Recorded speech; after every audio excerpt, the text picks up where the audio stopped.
Laken Riley was 22 years old, a young woman full of life and potential, a young woman with dreams that reached far beyond the horizon. She wanted to be a nurse, dedicating her life to helping people in need. She was studying at Augusta University, diligently working towards her goal with unwavering determination. Laken was the kind of person who loved to laugh. Her joy was infectious. She had a bright smile that could light up a room, making everyone around her feel special. She was close to her family, who cherished her deeply, and adored by her friends who valued her presence.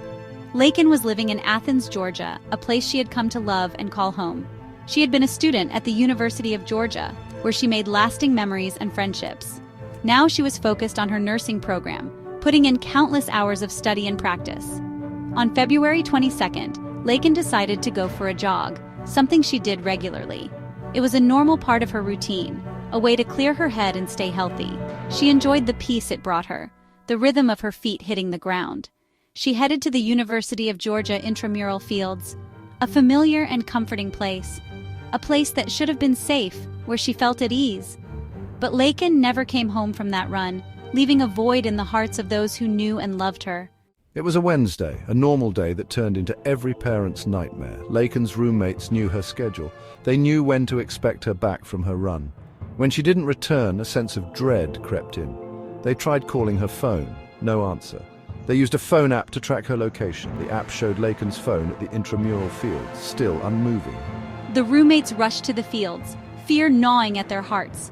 They contacted the University of Georgia police, reported Laken missing. Time was slipping away.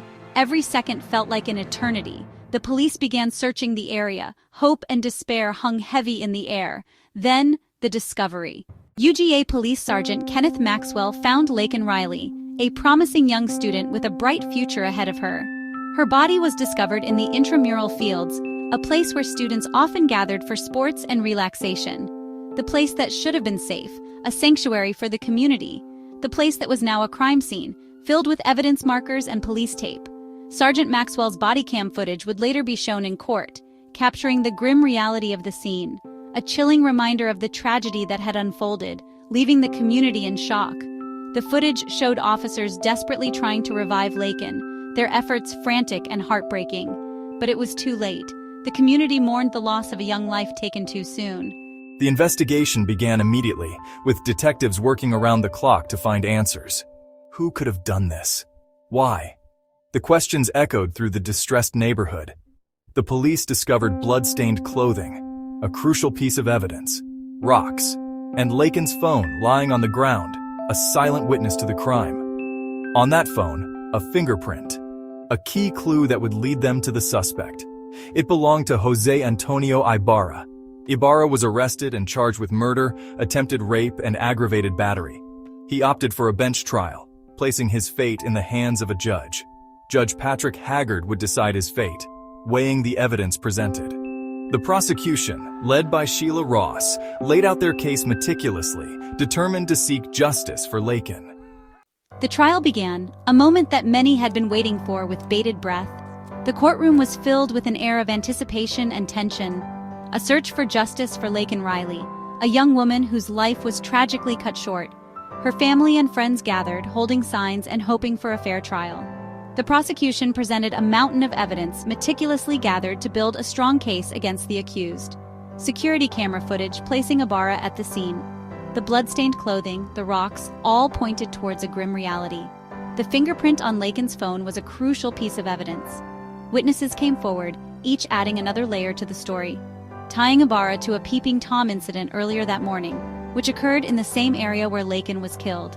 The crime scene was meticulously examined, every detail scrutinized to ensure nothing was overlooked. Laken's roommates gave emotional testimonies, their voices trembling as they recounted their memories, their words painting a picture of a life stolen, a future erased. The courtroom was filled with tears and sorrow. Law enforcement officers recounted the details of the investigation, the grim discoveries they made along the way, the tireless efforts to piece together what happened that day. The trial is ongoing, with each day bringing new revelations. The judge will weigh the evidence carefully, considering every detail presented in the courtroom. The world waits for a verdict, the tension palpable as everyone hopes for justice. For Laken Riley, there is no coming back. Her absence is felt deeply by all who knew her, but perhaps there can be justice. a sense of closure for her family and friends, a hope that her killer will be held accountable, that the legal system will deliver a fair and just verdict, and that her memory will live on, cherished by those who loved her. Not defined by tragedy, but by the light she brought into the world, her spirit continues to inspire and bring hope.